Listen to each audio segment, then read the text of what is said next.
আসসালামু আলাইকুম সম্মানিত দর্শক বন্ধুরা 2024 সালে বৈষম্য বিরোধী আন্দোলন এবং ছাত্র আন্দোলনে জুলাই এবং আগস্ট মাসে গণহত্যায় বিএনপির 822 জন নিহত হয়েছেন বলে মন্তব্য করেছেন এবং হিসাব করেছেন, তালিকা করেছেন বিএনপির মহাসচিব মির্জা ফখরুল ইসলাম আলমগীর।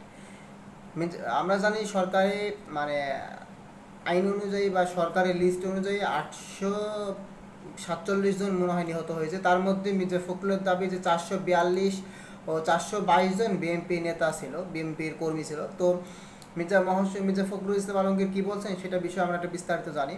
যে বিএনপির মহাসচিব মির্জা ফখরুল ইসলাম আলমগীর বলেন, জুলাই এবং আগস্টে গণহত্যা তার দলের 422 জন নিহত হয়েছেন।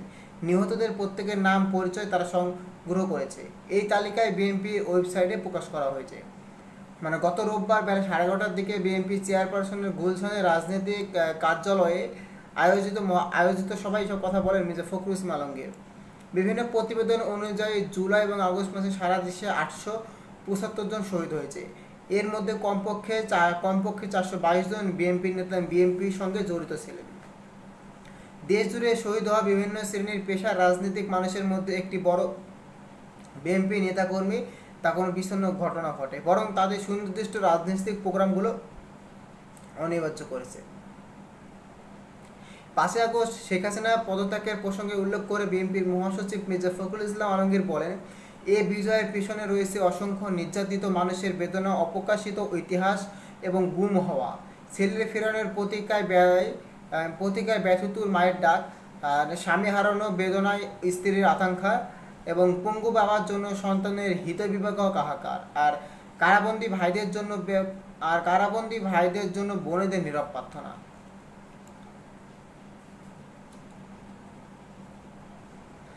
তাদের সবার 16 বছরের রক্ত, শ্রম এবং অস্ত্র দিয়ে এই পরিবারের ক্ষোভ এবং অব্যক্ত বিস্ফোরক বুকে ধারণ করে চলমান ছিল শেখ হাসিনার ফাঁসিবাদের বিপক্ষের লড়াই। মির্জা ফখরুল ইসলাম বলেন, 2024 সালে গণঅভ্যুত্থানে বিএনপি এর 422 জন শহীদ হন। এর আগে 2023 সালে আওয়ামী লীগের শাসন আমলে বিএনপির 1551 জন শহীদ হন, গুম হন 423 জন।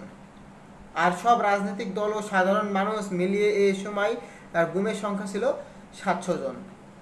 বিএনপির নেতাকর্মীদের বিরুদ্ধে মামলা দেওয়া হয়েছে 1.5 লক্ষ মামলা, আসামি করা হয়েছে 60 লক্ষ মানুষের বিরুদ্ধে। এসব কেবল বিএনপির ত্যাগের পরিসংখ্যান নয়, বরং বাংলাদেশের দ্বিতীয় স্বাধীনতা অর্জনে দলটির অবচেতন সংগ্রাম এবং প্রতিফলন।